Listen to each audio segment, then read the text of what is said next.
მოგესალმებით. ეს BMG სამიდის პროგნოზია, რომელსაც გარემოს ეროვნული სააგენტოს მონაცემებზე დაყრდნობით მე, ანა ელიკაშვილი წარმოგიდგენთ. 29 იანვარს სრულიად საქართველოში დრო გამოშვებით ღრუბლიანობა მოიმატებს, უმეტესად უნალექოთ ჩაივლის დღე.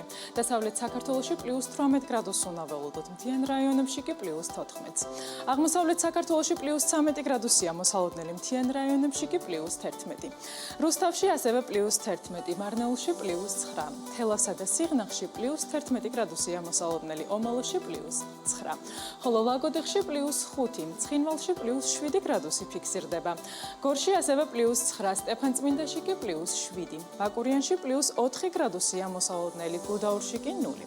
ბორჯომში +11 გრადუსს უნდა ველოდოთ, ახალციხეში კი +5. გადავინაცვლოთ დასავლეთ საქართველოს ქალაქებში.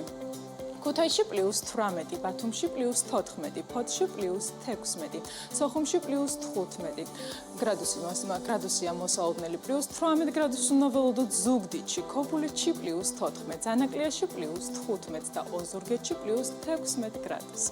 რაც შეეხება დედაქალაქს, უმეტესად უნალექოთ ჩაივლის დღე. თბილისში ჰაერი +10 გრადუსამდე გათბება. ასეთი გახლდათ ამინდის პროგნოზი საქართველოში 29 იანვრისთვის. დარჩით BMG-ზე და თვალყური ადევნეთ ყველაზე საქმიან ამინდის პროგნოზს, რომელსაც თის წყალთან ერთად წარმოგიდგენთ.